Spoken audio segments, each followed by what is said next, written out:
más allá de la sangre, representa un temor profundamente humano y es el temor a perder nuestra fuerza vital, nuestra energía, nuestra libertad o incluso nuestra esencia, el alma misma. Es como un símbolo que con el paso del tiempo no solamente habla de criaturas sobrenaturales, sino de una metáfora de las dinámicas energéticas y emocionales que se experimentan en la vida cotidiana. Les damos la bienvenida a su podcast Tejidos de Conciencia. Yo soy Anita Lobi.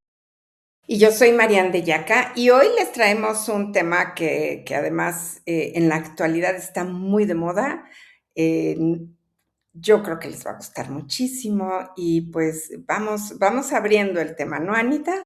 Sí, les vamos a compartir este tema en 2 episodios, Ujú. ¿no? Porque ya se los habíamos adelantado un poco, ¿no? De cuando estuvimos trabajando con los animales y estos, como algunos animales traen unos mitos bien curiosos y se los ve como cosas oscuras, nefastas o, ¿no? En algunas tradiciones y en otras no. Y ahora queremos entrar en el mundo de los vampiros, ¿no? Así es. El vampiro no solamente, y la historia del vampiro, sino también el siguiente episodio vamos a hablar del vampirismo actual, en la era actual, cómo nos roban nuestra energía de muchas maneras distintas.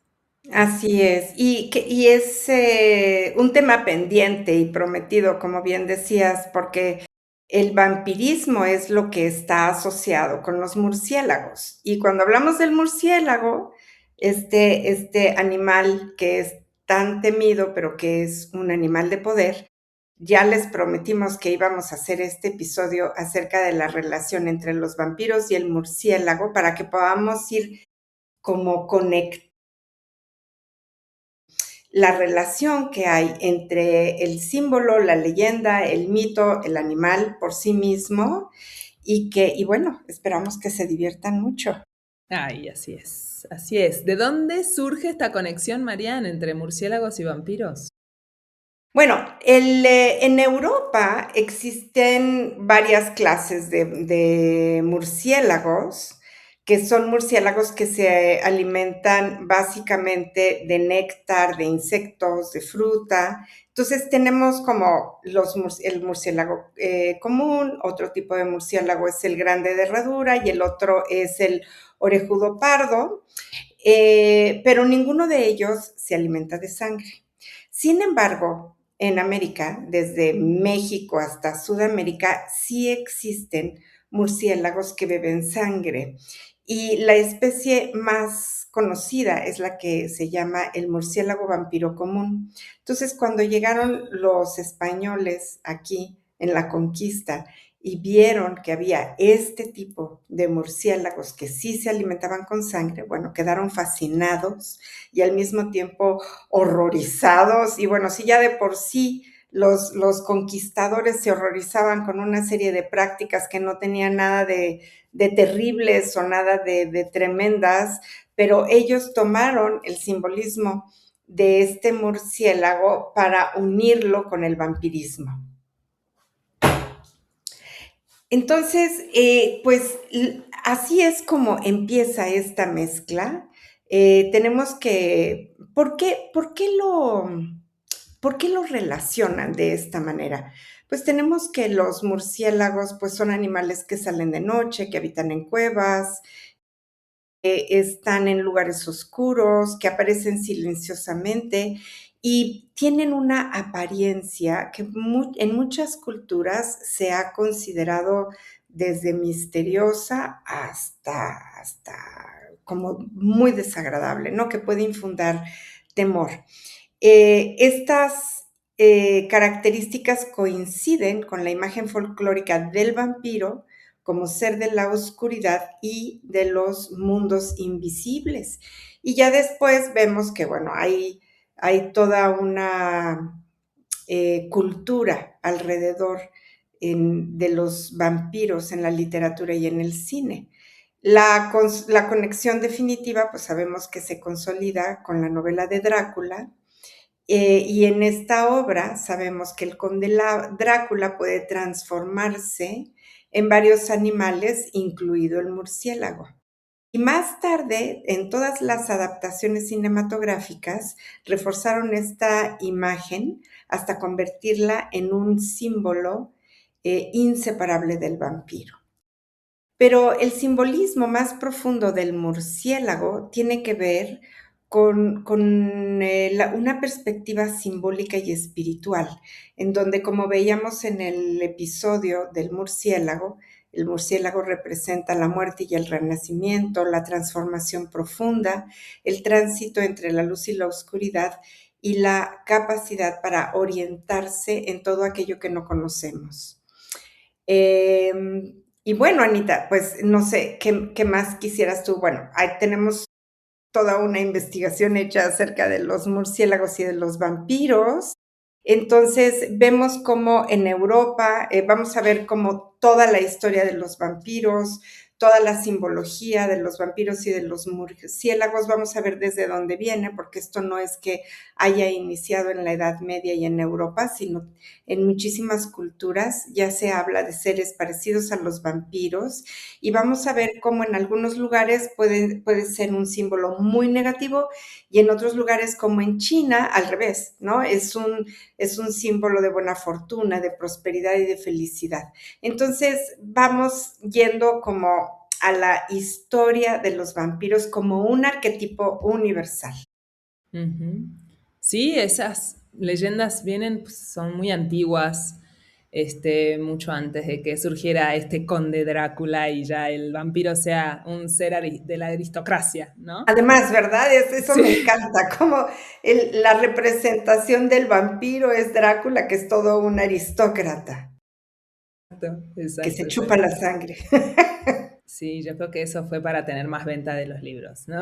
Porque los que Sí, leían, porque en la Edad Media estaba más asociado a un campesino, ¿no? Pero después me imagino que también pues, es empezar a identificar pues, a la gente más lectora, a la gente quizás de una clase más alta, que, con más educación, también con este mito tan popular y que está presente en todo el mundo. Entonces podemos ver, por ejemplo, en la Mesopotamia se hablaba de espíritus femeninos como la Lilitu y la Lamashtu, eran seres asociados a la noche, que robaban la fuerza vital y la energía de los niños, ¿no? Para alimentarse. Entonces es como, eso es el vampirismo, ¿no?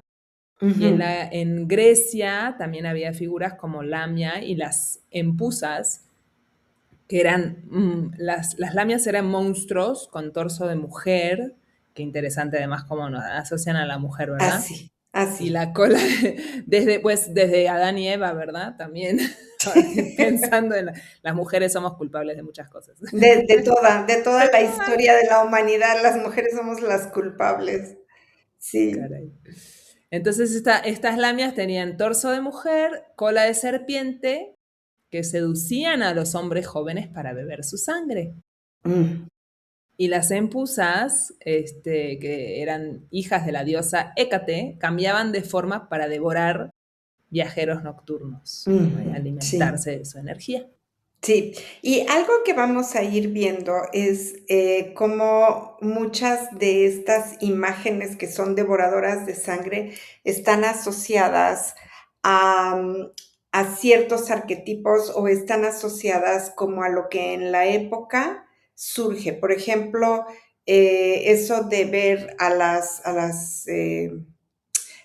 lamias o a las empusas como son mujeres, mujeres que devoran sangre y como bien dices, desde Adán y Eva, ¿no?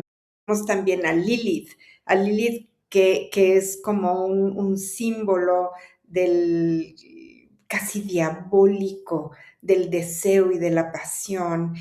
Drácula es interesante porque Drácula es este vampiro aristócrata que surge en el siglo XVIII, que es más o menos la época en la que empieza a surgir en Europa el socialismo.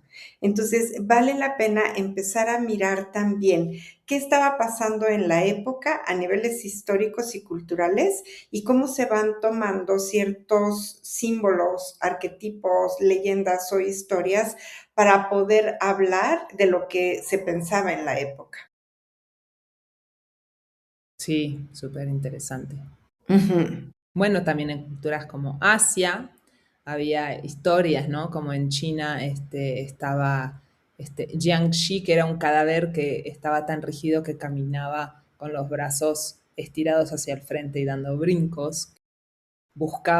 No buscaba la sangre por placer, sino que necesitaba absorber el ki, ¿no? Que es la La energía energía vital. vital. Ey, Y en así Malasia es. también era una mujer que se llamaba Penanggalan, que era una mujer que estaba viva de día, pero en la noche su cabeza se desprendía del cuerpo volando con los órganos internos colgando por fuera para alimentarse de las víctimas también.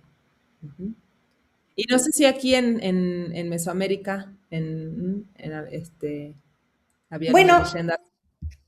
bueno, en los mitos se dice, quién sabe si esta sea una leyenda realmente prehispánica, porque hay muchísimas cosas de mitos y leyendas que se escribieron después de que llegaron los conquistadores y entonces ahí hay mucha tergiversación. Pero digamos, en estos mitos y en estas leyendas que se escribieron después de la conquista, pues sí se habla de una bruja que se transformaba para alimentarse de la sangre y de la energía de las personas. Se llamaba Tlapuchi, esta bruja. Pero mira, yo esto lo pongo muy entre comillas porque pues por toda esta deformación que hubo después de la conquista, ¿no? Sí, puede ser una reescritura de la historia, ¿no? Con interpretaciones. Así Ujú. es. Y a ver, vamos a ver un poco qué pasaba, cómo surgió en Europa, ¿no? Que es también lo que ha influenciado mucho, mucho, mucho nuestro conocimiento actual del vampirismo, ¿no? Es- Entonces, dale, dale. Sí, adelante, no, no, no, te iba a decir, vas. Las creencias que más se parecen al vampiro moderno surgen en la Edad Media y en la Europa Oriental. Entre los siglos 11 y 15, en las regiones actuales de Serbia, Rumania, Bulgaria y Hungría, se creía que algunas personas podían regresar de la muerte para dañar a los vivos. Y estas creencias se alimentaban de epidemias inexplicables, del desconocimiento de los procesos de la descomposición de los cadáveres, del miedo a la muerte y a las enfermedades contagiosas y de tradiciones populares sobre los espíritus malignos, ¿no? O inquietos. Y cabe reflexionar que justamente en la Edad Media hay una influencia ya muy fuerte de toda la religión judeocristiana. Entonces, tenemos ya a toda la religión católica extendiéndose por gran parte de Europa y vale la pena, después vamos a ver todos estos símbolos que están tomados además de la religión católica para protegerse de los vampiros, ¿no? Entre comillas, y cómo se fue utilizando todo este temor y este desconocimiento del vampirismo en una época en donde, bueno, había muchísimas creencias, pero sobre todo había un dominio bastante profundo de la religión católica. Entonces, cuando una cultura, cuando una región era infectada por una epidemia como la peste negra, como luego la tuberculosis, había como toda una histeria colectiva, había muchísimo miedo, no se sabía de dónde venía y entonces frecuentemente se empezaban a crear historias queriendo encontrar un culpable, ¿no? ¿De dónde viene esta epidemia? ¿Cuál es el mal que está surgiendo aquí? Y con frecuencia se acusaba al primer fallecido que esa primera persona que se había muerto de esa enfermedad, entonces decía que él había regresado de la tumba para alimentarse de la fuerza vital de todas las personas que estaban vivas todavía. Entonces vemos también una serie de creencias, estoy recordando ahora, por ejemplo, en Inglaterra y en gran parte de Europa, cuando se vino la peste negra también, que se decía que la peste negra estaba azotando a todo, que era un castigo de Dios, ¿no? Y entonces surge por coincidencia, más o menos al mismo tiempo que el protestantismo, y entonces se decía que todas aquellas personas convertidas al protestantismo eran las que se contagiaban de la peste negra, o al revés, los protestantes decían, si no te quieres contagiar, vuélvete protestante. Entonces, vemos como hay una serie de creencias religiosas y de creencias como muy que surgen del temor y del desconocimiento, ¿no? Entonces, Y de la necesidad de como de encontrar un culpable, como decías, ¿no? claro, la necesidad de encontrar a un culpable que tiene que venir como de algo sobrenatural, de algo que no entendemos, ¿no? Eh, y así es también como empiezan a practicarse las exhumaciones a nivel masivo. Había que detener a la epidemia famosa, pero también había que detener a los seres malignos y por eso se les quemaba, según se decían. Una de las características por las cuales empiezan a tener todos estos mitos llenos de temor es la sangre que queda en los labios. Y se desconocía que es el gas de la descomposición acumulada en el abdomen y que entonces, claro, subían estos fluidos, salía sangre por la boca y entonces esto era identificado como es que son seres malignos, ¿no? También el crecimiento de las uñas, la piel se deshidrataba tras la muerte y se retraía, y entonces se podían ver más los folículos y las uñas, dando la ilusión de un crecimiento continuo. Otra de las creencias estaba en que el cadáver grita, ¿no? Y entonces había que clavarle por eso una estaca en el pecho para que dejara de gritar. Y no eran más que los gases acumulados en los pulmones que se escapaban a través de las cuerdas vocales, produciendo un gemido que pues, la gente se asustaba muchísimo y por eso les atravesaban la estaca en el pecho.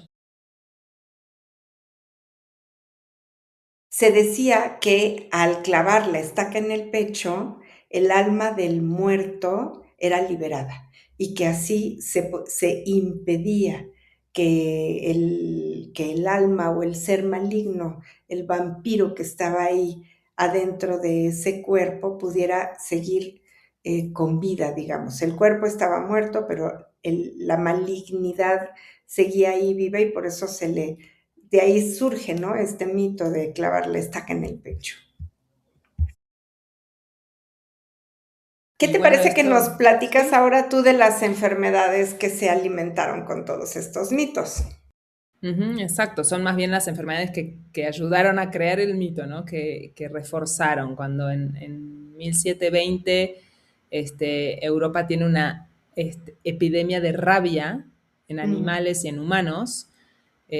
Como el virus ataca el sistema nervioso central, provoca que haya espasmos ante el agua o ante espejos, un insomnio muy severo, una hipersexualidad, una agresividad incontrolable y una tendencia violenta a morder.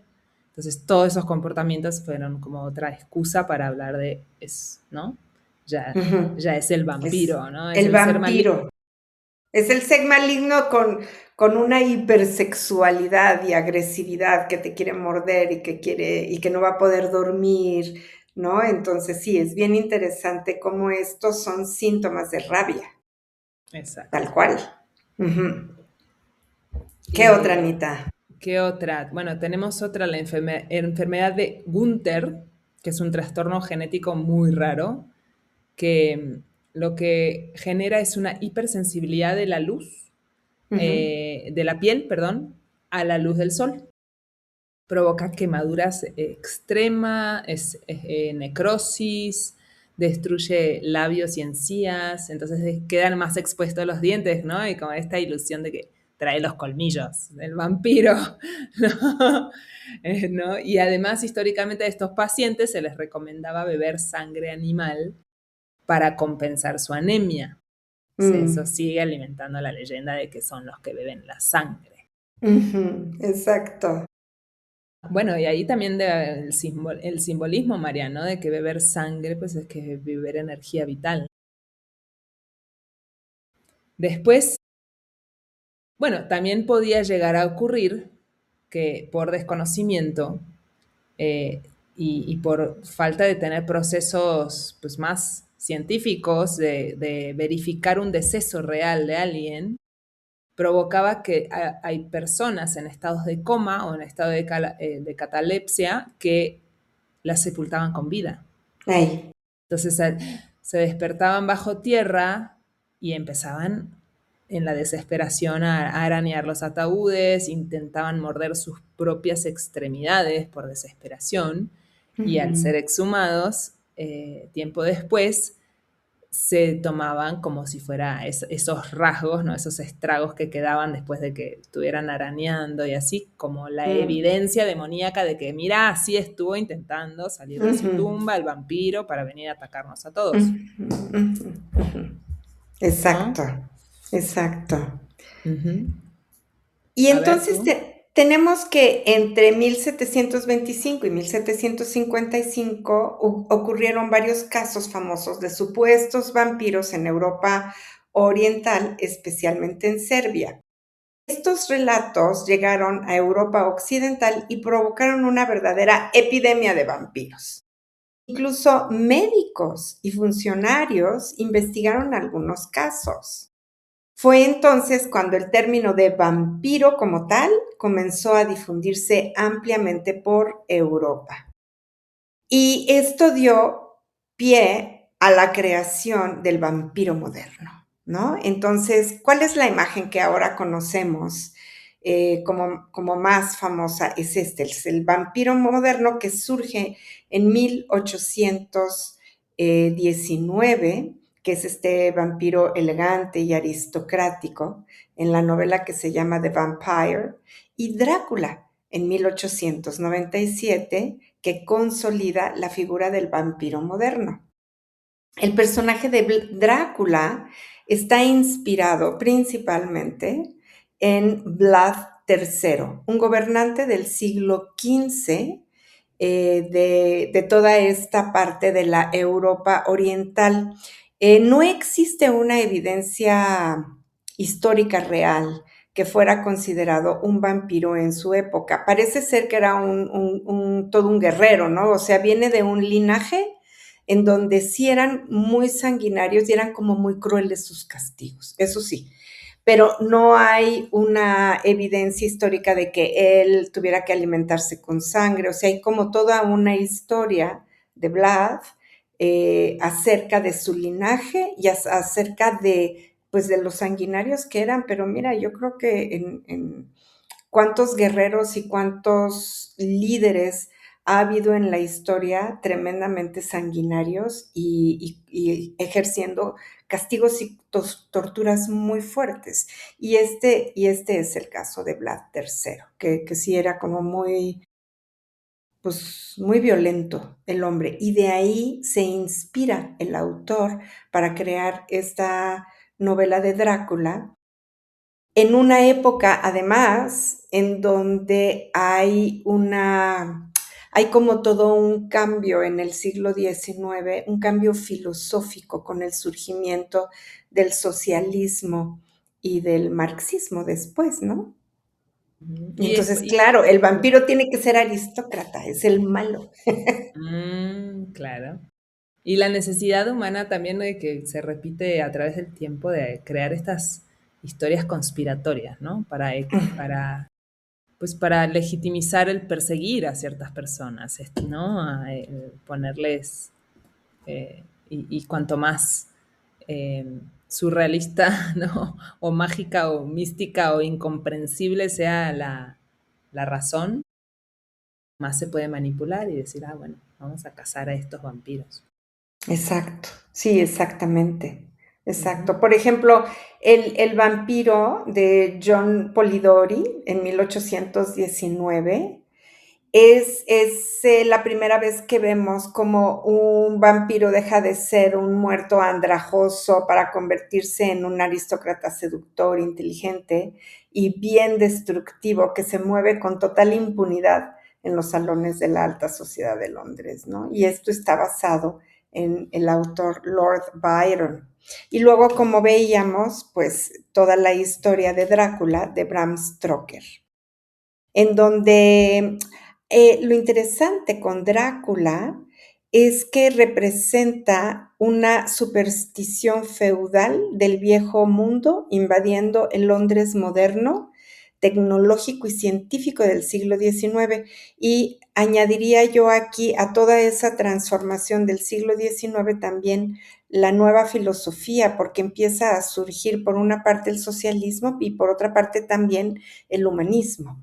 Entonces, vemos cómo hay todo este cambio social, colectivo, económico y tecnológico, y entonces empiezan a darse estas historias de vampiros, y bueno, Drácula es la más representativa. Y después viene la novela de Anne Rice, que se llama Entrevista con el vampiro. Hay una película de ello también en 1973. Y Rice lo que hace es que humaniza al monstruo, lo vuelve un poquito parecido a Frankenstein, ¿no? En donde Frankenstein también es un monstruo hecho con pedazos de muertos, pero totalmente humanizado. Y en esta novela lo que hace Anne Rice es que cuenta la historia a través de, es una periodista y expone un sufrimiento totalmente nuevo, que es la culpa existencial, el tedio del paso de los siglos, el vacío espiritual de la inmortalidad y el dolor de tener que asesinar para sobrevivir. Entonces, ella es bien interesante porque empieza a darle un giro al vampiro. Y esta misma idea está en la novela de Mary Shelley y la podemos ver en la última película de Frankenstein también que hizo del Toro, que a mí me gustó muchísimo porque habla del vacío existencial y del dolor de tener que matar. Sí, qué interesante. Es muy interesante cómo estas primeras leyendas de vampiros aparecen en la antigüedad hace muchos, muchos, muchos milenios eh, y se van transformando, ¿no? Como dice socialmente, por lo que está pasando en la época. Y ahora se Ujú, vuelve el vampiro que conocemos como alguien más, ¿no? ujú. De otra clase social. Pues sí, ya, yo creo que ya es, es como ahora para darle como a lo que sigue, ¿no? Lo que sigue, que es nuestro siguiente episodio del vampirismo actual. ¿Cómo Ajá. crees que se llega a hablar ahora? ¿Por qué le decimos vampirismo también a cuando uno robe la energía de otro? Claro. Fíjate que como siguiendo esta nueva visión de los vampiros y de cómo a través de las historias de los vampiros se pueden hacer críticas a la sociedad. Estoy recordando la película esta de Sinners, Mm. que ganó muchos Óscares en este año y que recomiendo ampliamente, porque en Sinners los vampiros son los blancos en contra de los negros, son los del Ku Klux Klan. Es bien interesante. Entonces, vemos ahí cómo el vampirismo tiene una connotación de crítica social que es, o sea, a mí por eso me gustó tanto esa película, porque lo que hay detrás de la historia es una crítica social fuerte a una sociedad que es racista, que es clasista, y que ha roto con todos los valores humanos. Entonces, la recomiendo mucho. Siempre detrás de estas historias podemos identificar las críticas sociales, ¿no? Y también podemos ir viendo cómo esta figura del vampiro que ha sobrevivido durante milenios es bien interesante, ¿no? Entonces, más allá de la sangre, representa un temor profundamente humano y es el temor a perder nuestra fuerza vital, nuestra energía, nuestra libertad o incluso nuestra esencia, el alma misma. Eh, es como un símbolo que con el paso del tiempo no solamente habla de criaturas sobrenaturales, sino de una metáfora de las dinámicas energéticas y emocionales que se experimentan en la vida cotidiana. Este sería como nuestro siguiente paso. Yo creo que podemos dejar toda esta otra parte del simbolismo más profundo del vampirismo en nuestro siguiente episodio. ¿Cómo ves, Anita? Así es, así es. En el siguiente episodio vamos a pues hablar cómo podemos tejer toda esta historia con el vampirismo en la actualidad y cuántas cosas nos roban nuestra energía vital y a qué le entregamos nuestra energía vital. No solamente, creo que no solamente personas, también toda la información a la que estamos expuestos puede generarnos un efecto vampirismo también. Ujú. Por supuesto, a ver cómo te sientes después de pasar muchas horas pegada en las redes sociales, ¿no? La energía se te va a ir O te por... echas una serie completa y Ah, terminas así sí. como... Y no puedes dormir porque no puedes dejar de ver la serie, ¿no? Exacto, Sí, exacto. Hay exacto, muchos estilos nuevos y modernos de vampirismo. exacto, en los que incluso nosotros mismos podemos caer, como Sí, esto, ¿no? Como estos ejemplos que estamos poniendo ahora. Muy así bien, es. Muy bien. Esperemos que les haya gustado mucho y les haya divertido de esta historia del vampirismo, de la historia del vampiro, de donde surge. Y los esperamos para el siguiente episodio. muy bien, los esperamos y bueno, vean películas, pero pero películas buenas, ¿no? Hay películas maravillosas acerca de los vampiros. Hay una película bien vieja que es muy famosa que se llama El vampiro de Stroker. ¿Cómo se llama este cineasta? De principios del siglo XX. Hay una película, Nosferatu el vampiro. Esa la recomiendo muchísimo. La última película de Del Toro acerca de Frankenstein, altamente recomendable. Bueno, la película de Drácula, la icónica, verdaderamente hay que verla. Y también recomiendo muchísimo que vean Sinners, para que podamos ir viendo cómo es que esta idea del vampirismo se ha transformado y que podamos ver todo el simbolismo cultural y psicológico que hay detrás de todas estas historias. Muy bien, muy bien. Muchas gracias, Marian. Y Gracias, Anita. gracias a Gracias todos. a todos. Nos vemos pronto.